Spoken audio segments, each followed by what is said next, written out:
Now coming to stage, System VP, Planning, Design and Construction at Advocate Aurora Health, Scott Nelson.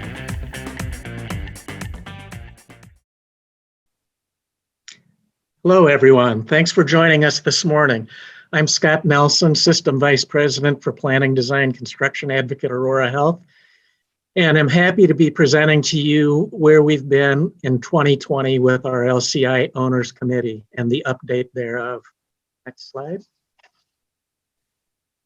First, I want to reference a couple of key points that we've developed over time that really encapsulate what we're doing in the owners' thoughts and our approach to lean design and construction. First question up here is, why should you care about lean construction? This is very obvious for any owner that we want to be able to address head-on what is important to us from an owner's perspective. The answer to that is lean construction is a proven solution to a siloed capital project delivery industry characterized by stagnant productivity, schedule delays, budget overruns, and dissatisfied clients, meaning us as owners. Next slide, please. So as an owners group, we developed this, what I'll call elevator speech. So what is lean construction and what does it do to address these things? Lean construction is a comprehensive system of processes and behaviors that reintegrates our siloed industry into high-performing, success-oriented teams committed to collaboration, innovation, knowledge sharing, and ultimately interpersonal respect. Those are obviously keys that will help us to get to where we want to be as an owners group and improving our productivity and the outcomes on our projects. Here is a bit of our history around the purpose and strategies we as a group set out to perform. Purpose was to transform, or is to transform, the industry by delivering significantly better capital project outcomes through lean approaches. A few things that are very important to that: be the forum and catalyst for our peer-to-peer engagement as we get more owners to join our committee. Allow the sharing of best practices, which I can tell you during the COVID crisis have been tremendous for all of us to be able to learn things. Be a common voice demanding improved performance from the architect, engineering, and construction communities.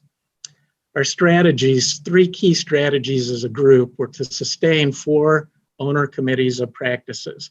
We started out with that strategy early on. I can tell you that we have surpassed that. We'll get into that in a minute. We want to educate and convert 2 additional owners. We've also surpassed that as a goal here in the year 2020. And develop an approach that we can fold out across the owners group that will lead towards better small project delivery. We're still working on that front, but more to come as we go into the year 2021. Next slide, please. As I mentioned on the previous slide, I think a few things that we have outperformed or overperformed on is that we wanted to maintain 4 owners communities of practice. We currently have 6. We've added 2 just in the last several months, actually during the COVID crisis. Started out with the Northeast and Great Lakes Owners Community of Practice. We've got the Southwest and Northern California, which were added in here in the last year or so. Southern California and the Pacific Northwest as well.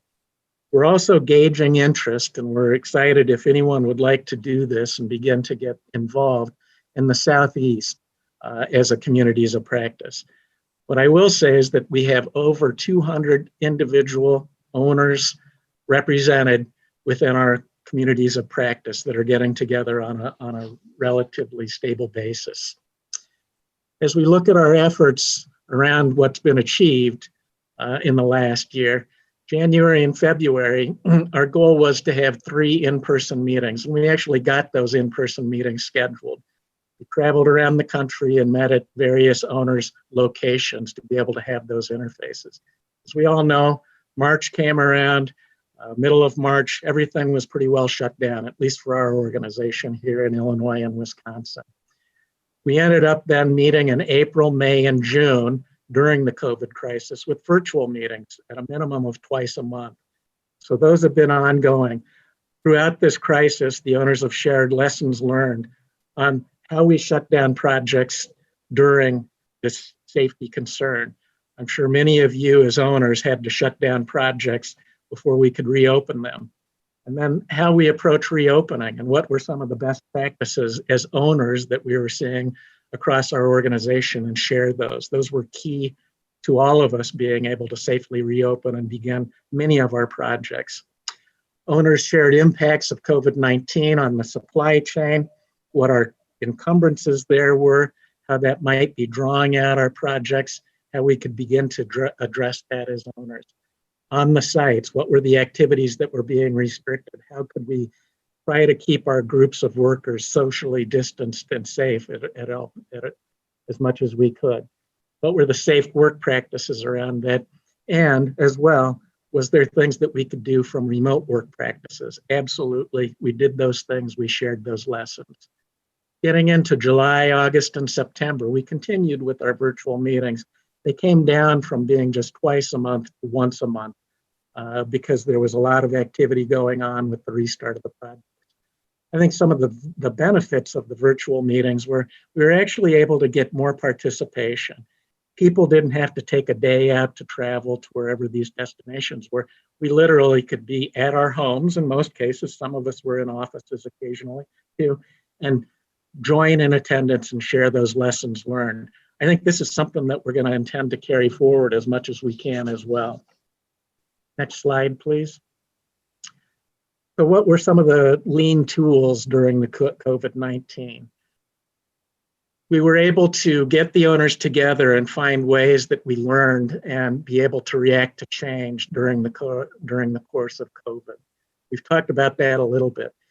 We've talked about the approach with other lean approaches, not just progressive design build and integrated lean project delivery, but how those might be implemented more flexibly in a time of crisis, and how were those being implemented and perhaps modified. And what we did learn certainly is that with integrated project delivery, we're confident as a group of owners, and I think I can speak for everyone, that we feel that this is a far superior approach to the challenges that the construction industry would have been faced under a more traditional approach to construction. I know our organization was very much more rapidly able to engage on the safety side, particularly with some of the involvement that we were getting from the owners committee. We were looking towards ways to improve or change the approaches to innovation and working remotely. How did it impact our big rooms, and still continue with the collaboration and trust as we have in all of our integrated projects. And with that, I'll close and say we're looking forward to expanding our owners community of practice. If you're interested in LCI as an owners co-op, please reach out to Shannon Hayer. Her email is described here. And with that, I'm looking forward to seeing you very shortly on our owners panel discussion. Thank you.